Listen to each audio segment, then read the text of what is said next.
Tech It For Me is an independent and solo-produced podcast. Welcome to the Tech It For Me podcast. I'm Mike Madole. I've been in IT since dial-up was king, servers were physical, and your biggest fear was the Y2K bug. Today, it's all about cloud, AI, and cost-cutting. So, what happened in between? Let's talk about the evolution of IT and why the future may not include an IT department after all. This is Tech It For Me. Let's go. This is the Tech It For Me podcast. So let's take things back to the mid-1990s, when Windows 95 replaced DOS, well, for most users anyway. Lotus Notes along with WordPerfect were enterprise grade, and broadband was something only universities bragged about. WordPerfect? Who remembers reveal codes? Anyway, I broke into IT thanks to a gentleman named Doug Thompson. Doug had this vision. He left the oil and gas sector in Western Canada to get into technology, which back then was a bold move. And honestly, he also gave me my shot at the very beginning of my career.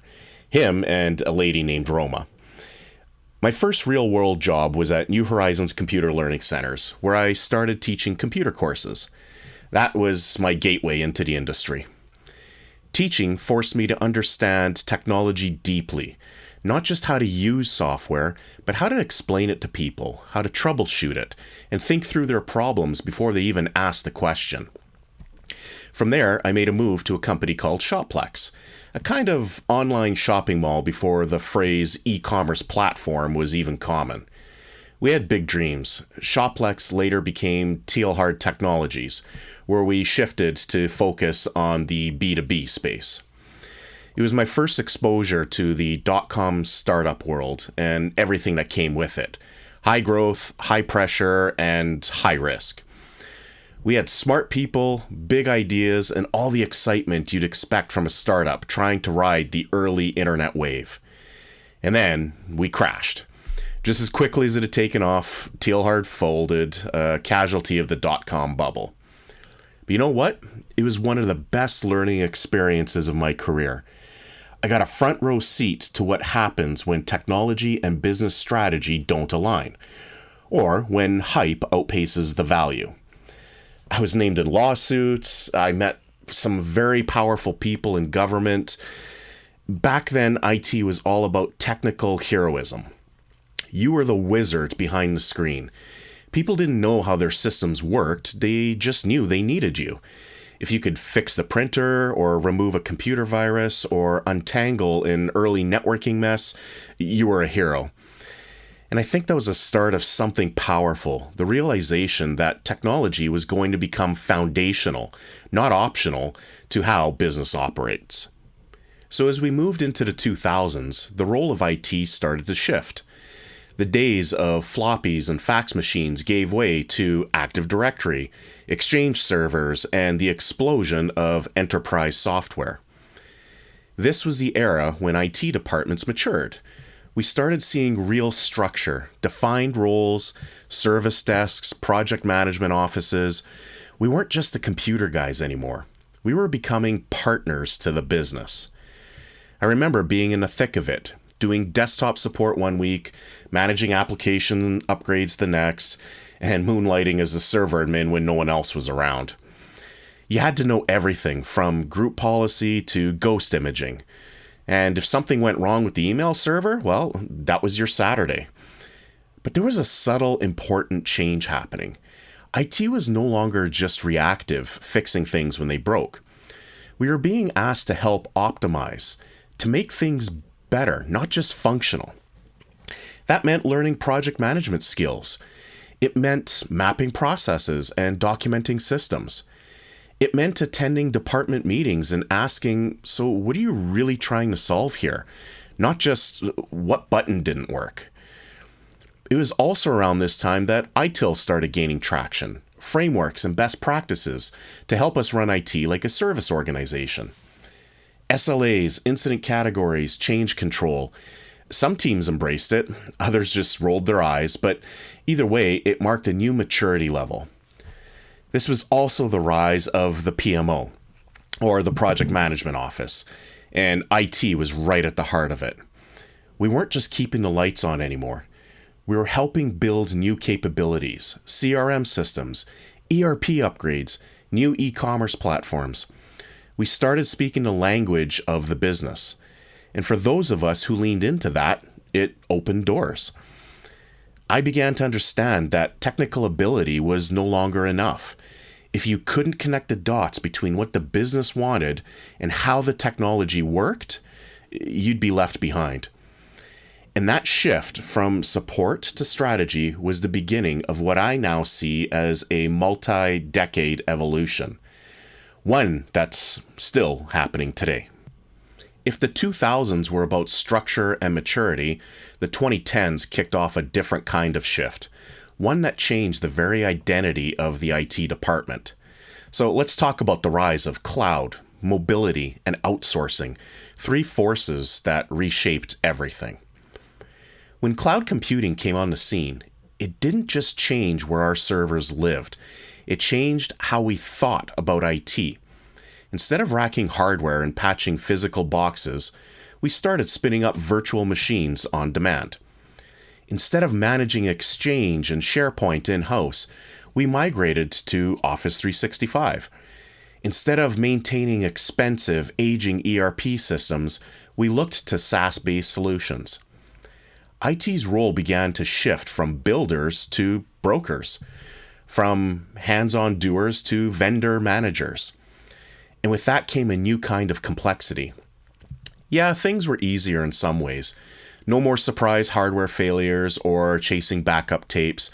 But now we were managing contracts, SLAs, data residency concerns, and security risks we couldn't physically see. And mobility? Well, that added a whole new layer.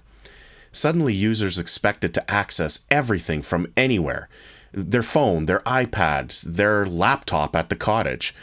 The firewall wasn't the perimeter anymore. Identity was.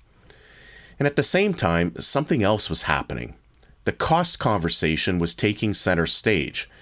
As cloud tools became more plug and play, business leaders started asking, do we really need a full in-house IT team? Enter outsourcing. And not just for specialized services, but for core functions. The help desk, infrastructure, application support, shipped off to managed service providers or overseas support centers. And listen, there are pros and cons here. Outsourcing can absolutely be cost effective. It can extend capabilities that a small internal team just can't provide. But what I started to see, and still see today, is that this shift often comes at the cost of quality, speed, and organizational understanding. IT becomes transactional. It's not about solving problems creatively. It's about minimizing tickets, following scripts, and meeting contractual response times. You lose the context, the why behind a request, the ability to look around the corner and say, hey, we should automate this, or this could be a risk next quarter. What this era did, and still does in a lot of organizations, is move IT from being a strategic partner to a cost center. We're judged not by how we enable innovation, but by how we reduce expenses. And in my opinion, that's a dangerous path. Because when IT is only seen as an overhead function, the long-term risk increases. Technical debt can pile up. Innovation could slow down. Security potentially could be compromised.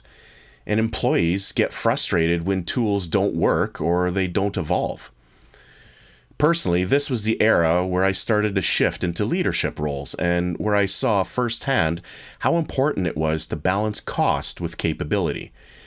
Yes, you can save money by outsourcing or cutting staff, but if you lose the ability to adapt, you'll pay for it somewhere else, in efficiency and security, or simply in customer or your employees' experience.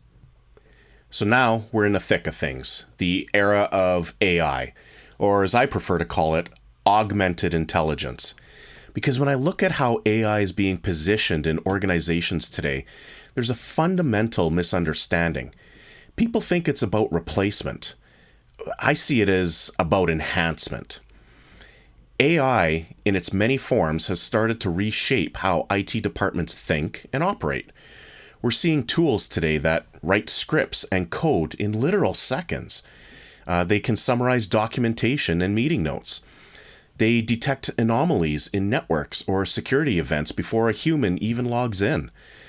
They power chatbots, service desks, workflows. They're automating what used to be tedious manual work. But the truth is, AI is only as smart as the business using it. And right now, a lot of companies don't actually know how to implement it effectively. They buy licenses, slap on a chatbot, or integrate a generative text tool, but there's no process design, no change management, no business alignment. They're using AI like a new toy, not a new toolkit. Some worry that AI is here to replace IT departments. I don't simply buy it. AI can write code, but it can't gather requirements. It can't understand organizational politics or prioritize what users really need. AI can answer a help desk ticket, but it can't redesign the service model or improve cross-functional workflows. It can't anticipate the real reason why things are breaking, at least not yet anyway. What AI can do and should do is amplify the efforts of smart, experienced people. Take the repetitive tasks off their plates, speed up the analysis, provide better options. It's not about eliminating the IT department, it's truly about elevating it. So here's what I think. In this era of augmented intelligence, IT shouldn't just be the technical implementer. It should be the educator, the curator, the translator, the ones helping the business make sense of what AI can actually do and what it can't. The ones building secure, ethical, maintainable frameworks for automation and intelligence. And the ones raising the flag when move fast and break things turns into move fast and break trust. Because the stakes are higher now. We're not just automating spreadsheets. We're influencing decisions, communications, and user experiences at scale. So yeah, I don't call it artificial intelligence because it's not about replacing us. It's about partnering with us, augmenting what we do, not eliminating who we are. So coming up next, let's talk about the risks of deprioritizing IT and how some companies are setting themselves up for long-term failure by chasing short-term cost savings. Now, not everywhere and not always intentionally, but I've seen this pattern again and again, where IT is treated not as a driver of value, but as a line item to be minimized. In boardrooms, the conversation used to be, how can IT help us grow? Now, more often than not, it's, can we do this any cheaper? The push towards managed services, outsourced help desks, offshore development, it's all rooted in that desire to drive down cost. And sure, cost control matters. No organization has an infinite budget. But when cost becomes the only metric for IT performance, you end up with very fragile systems, slow responses, and ultimately frustrated users. You lose institutional knowledge. You lose the people who know why the ERP was configured that way. You lose the ability to connect tech decisions with business impact. The irony is, great IT often goes unnoticed. If everything is running smoothly, no one stops to think about the team making it happen, until something breaks, of course, or a ransomware attack hits. Until the vendor you outsource to drops the ball and now you've got to untangle a multi-system outage with no one in-house who truly understands the stack. IT doesn't just support the business, it is the business infrastructure. When you weaken it, the whole company will feel it, even if the symptoms show up later. I've worked with and inside organizations where IT was viewed as a cost center, and here's what I saw. Projects stalled because no one in IT had time to engage deeply. Users developed workarounds because systems were too rigid. Shadow IT exploded because departments lost faith in the process. And innovation, well, it died on the vine. All because IT wasn't included early, empowered properly, or respected as a business partner. When you deprioritize IT, you don't just slow down technology, you slow down the entire business. So where does all of this leave us? We've gone from CRT monitors and tape backups to cloud, mobile, and machine learning. From being the wizards who fix broken printers to being the brokers of global IT ecosystems. And here's what I think. The future of IT isn't about scaling back. It's about scaling smart. I don't think we'll go back to the giant IT departments of the past, but I don't think they're going to disappear either. Instead, I see a hybrid model emerging.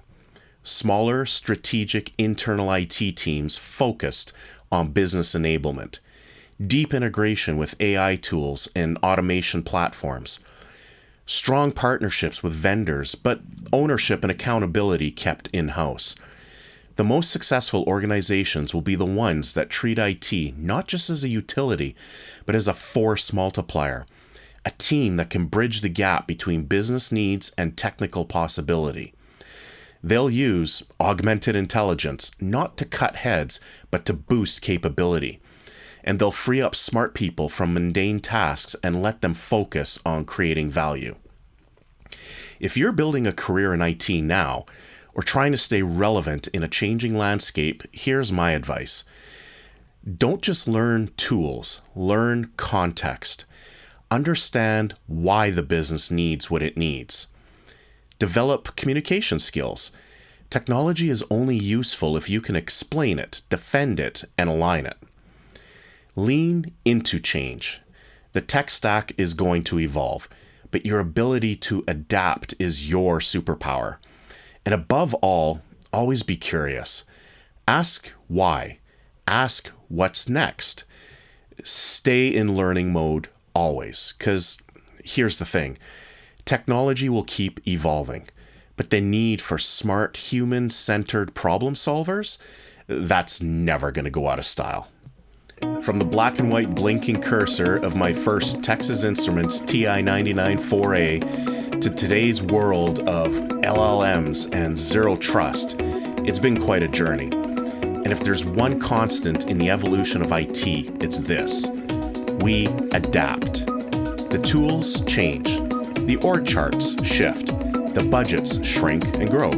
But IT is always there, keeping the lights on, solving the tough problems and moving the business forward. Thanks for joining me today on the Tech It From Me podcast. If you like this episode, consider sharing it with a colleague, a mentor, or anyone who's lived through a few tech cycles of their own.